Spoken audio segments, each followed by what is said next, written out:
Monsieur Piguet, parlez-nous un peu de ces personnes-là sur ce tableau.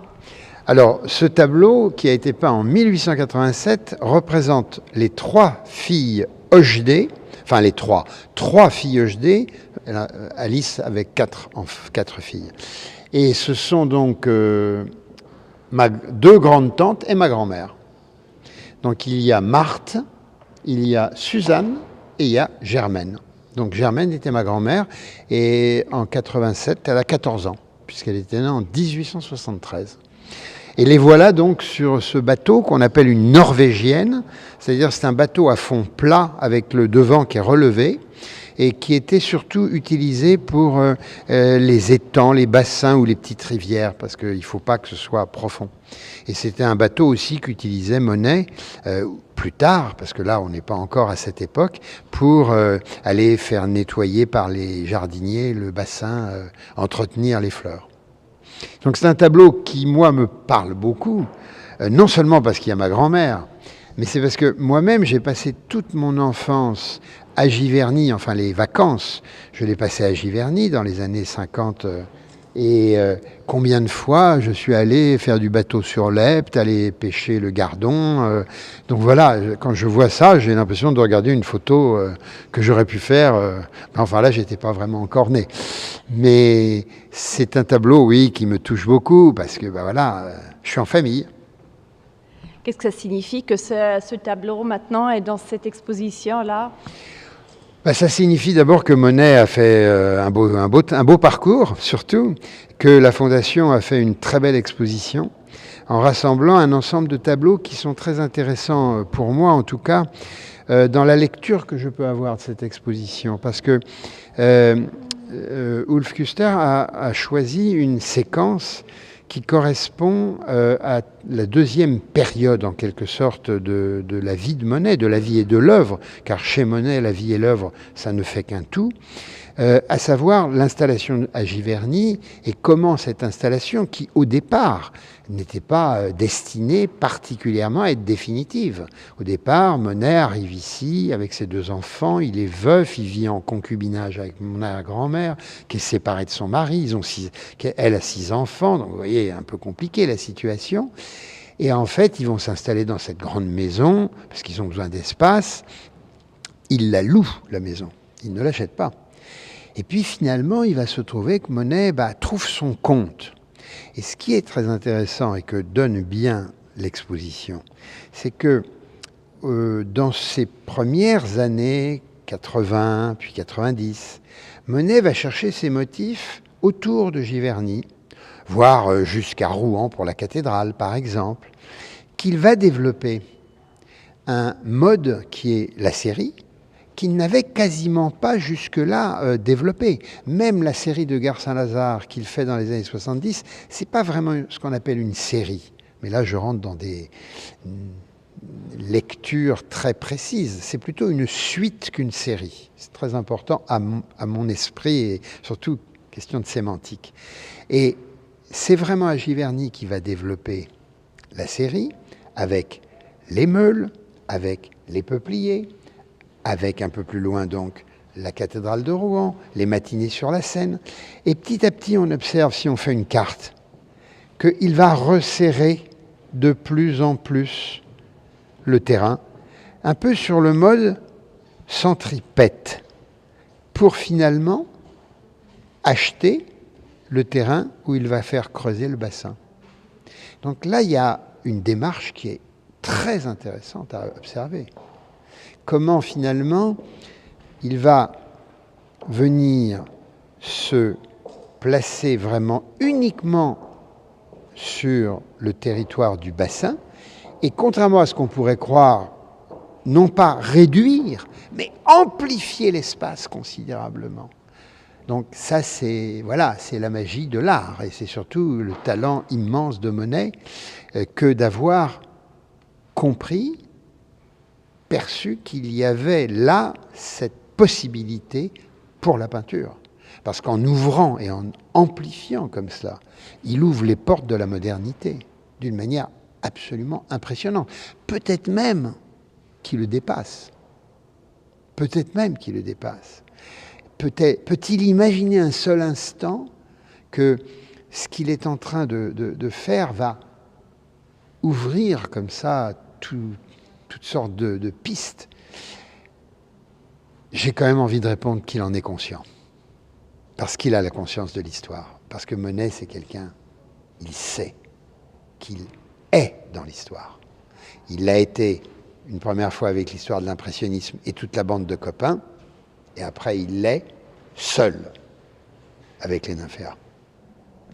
Il était hyper moderne aussi dans sa forme, ou dans la forme avec familiale comme il a vécu, mais aussi dans la forme avec comme il a fait l'art. Oui, Monet est vraiment quelqu'un, je dis souvent, il est insupportable, parce qu'il a cette irrépressible nécessité à être dans son temps, et même à le prévenir. C'est vrai que sur le plan famille, il a imaginé la famille recomposée de la manière la plus incroyable qui soit, hein, parce que le réseau familial, il est un peu compliqué quand même. Et en même temps, voilà, Monet, il l'a assumé à une époque où c'était pas peut-être très facile de vouloir assumer ça et de vouloir faire carrière. Hein, il aurait pu se faire taper sur les doigts, mais il avait cette force en lui. Et puis, cette attention au monde contemporain. Il se porte sur sa passion pour tout ce qui est motorisation ou transport. Il assiste par exemple avec une passion folle aux courses de canot sur la Seine. Il va assister aux premiers essais de ballons dirigeables. Il assiste aux courses de côte à Gaillon. Il fait volontiers 8 jours de voiture à rythme de 250 km par jour seulement, pour descendre, aller voir les Vélasquez. Et tout est à l'avenant, tout est à l'avenant, c'est ça qui est incroyable. Et vous parliez aussi, effectivement, dans l'art, parce que moi, ce qui me fascine dans les nymphéas, c'est pas tant le résultat final, c'est la trajectoire qui le conduit au résultat. C'est-à-dire, j'ai une idée. Je vais faire une peinture à 360 degrés. Bon. On pourrait penser que, finalement, quand on va voir les fresques de Piero della Francesca Arezzo, les fresques de Giotto, je ne sais plus, je perds le nom de la ville en Italie, etc., c'est déjà une... Oui, mais ce n'est pas 360 degrés. Il a cette idée. D'où lui vient-elle? Ça, j'ai pas la réponse. Pas encore. Peut-être je ne l'aurai jamais, peut-être qu'il n'y a pas de réponse à donner. Mais ce qui est fantastique, c'est qu'il va se lancer à cette aventure, mais il ne va pas se lancer tête brûlée à cette aventure. Il prend le temps. Et ce temps, c'est quoi? C'est de développer le travail sur les nymphéas, d'abord sur des tableaux de format normaux. Ça sera la série des bassins aux nymphéas, où il y a encore une sorte de perspective, il y a le pont qui traverse. Et puis à partir de 1903, il va se mettre à l'œuvre de toute une série de tableaux où ça c'est fini, il prend la surface de l'eau, il la met à la verticale. Et il nous donne une série de tableaux époustouflants, qu'il appelle Paysage d'eau. 1909, Durand-Ruel.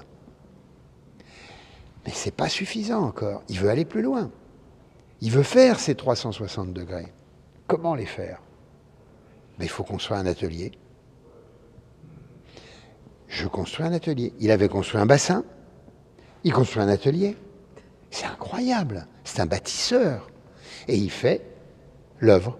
Pour qui? Ah ben pour moi. C'est pas une commande de l'État, hein. Moi j'ai rien demandé. On ne m'a pas proposé.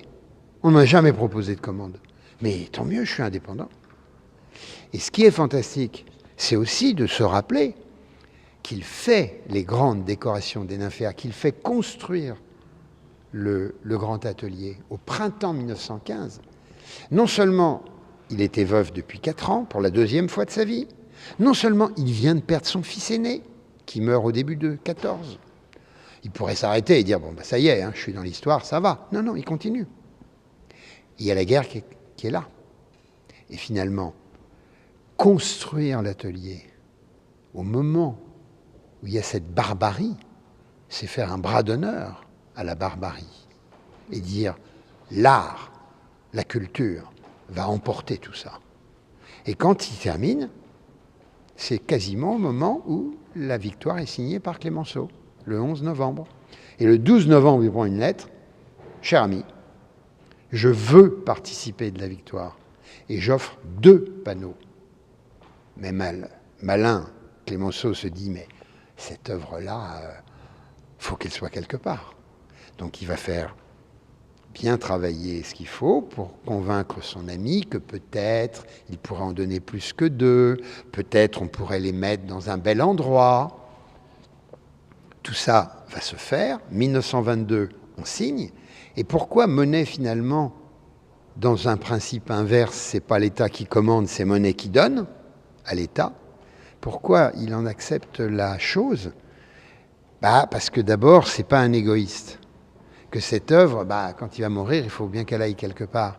Mais je pense aussi que parce qu'il a la conscience de l'histoire. Et qu'en donnant les nymphéas, et en exigeant qu'il soit dans un endroit qui s'appelle quand même la place de la Concorde à Paris,